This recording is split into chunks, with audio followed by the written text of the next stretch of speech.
Despite the New Deal's early political victories, many liberals feared that in the face of conservative opposition, Roosevelt had abandoned plans to restructure the economy or redistribute wealth. But on June 28, 1934, in a fireside chat, he renewed his promise to promote additional social insurance measures to improve living standards for ordinary people. Roosevelt warned that Republicans and others would attack his initiatives, labeling them as, quote, fascism or communism or socialism. Roosevelt then began an extended sea voyage, traveling through the Panama Canal and visiting several Latin American capitals to highlight his good neighbor policy that treated hemispheric neighbors as equals. After a stop in Hawaii, he sailed back to the Pacific Northwest. From there, he traveled by train back to the East Coast, making side trips to visit many big federal construction projects underway, such as the dams being built along the Columbia and Missouri rivers. These massive public works, FDR asserted, would provide millions of American households and businesses with inexpensive and reliable electricity, control floods, and relieve droughts. The Resettlement Administration supervised rural relief activities. Its head, Rexford Tugwell, a member of the original Brain Trust, pushed for assistance to tenant farmers and sharecroppers, groups ignored by earlier farm aid programs.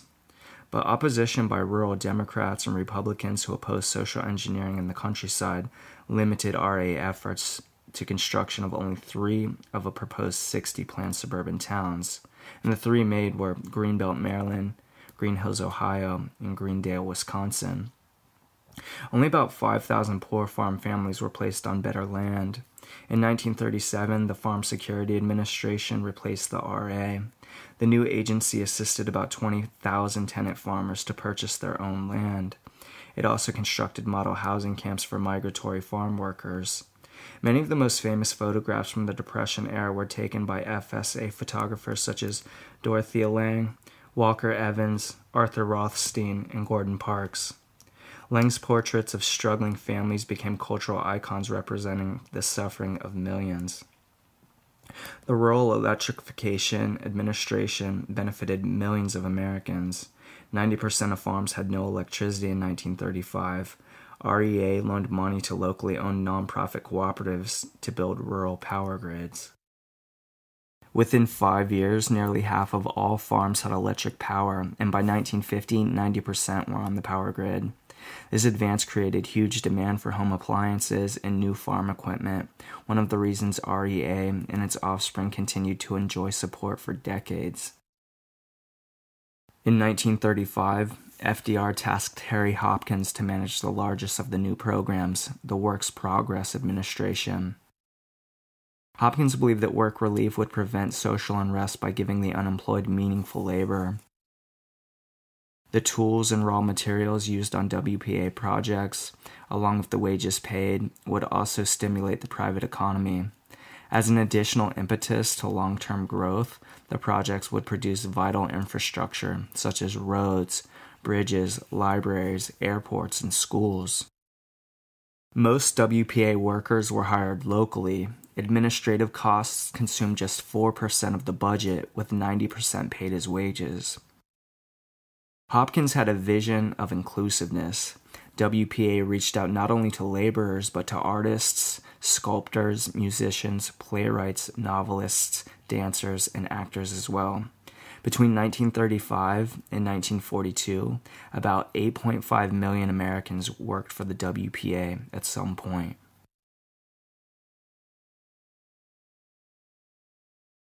In 1935, the Roosevelt administration proposed a national plan for unemployment and disability insurance, aid to dependent children, and pensions for the elderly. Only 1 in 7 private sector workers had any sort of pension. Most workers kept their jobs as long as they were physically able, and then drew on savings or assistance from relatives. The president assigned Labor Secretary Frances Perkins to supervise drafting the Social Security Act. Like her boss, Perkins rejected calls for direct federal pensions paid out of general tax revenues. Instead, she proposed a government-administered system funded primarily by contributions, such as payroll taxes, from workers and employers, not general tax revenues. In this sense, it represented an insurance program more than a welfare program. The proposed act encountered fierce opposition from business owners, commercial farmers, and doctors, some of whom simply disliked paying taxes, while others denounced any government involvement in worker-employee relations. Many Republican politicians worried that those receiving pensions would all become loyal Democrats. Many business owners disliked having to contribute toward employee pensions. The American Medical Association complained so loudly about, quote, socialized medicine, that the administration dropped plans to include a modest national health insurance plan within Social Security. To placate commercial farmers and wealthier Americans, the law exempted most agricultural and household domestic laborers. Many government workers, teachers, waitresses, and employees of nonprofit agencies were also denied coverage. These exemptions had the perverse effect of excluding from coverage 1/2 of all African American and women workers.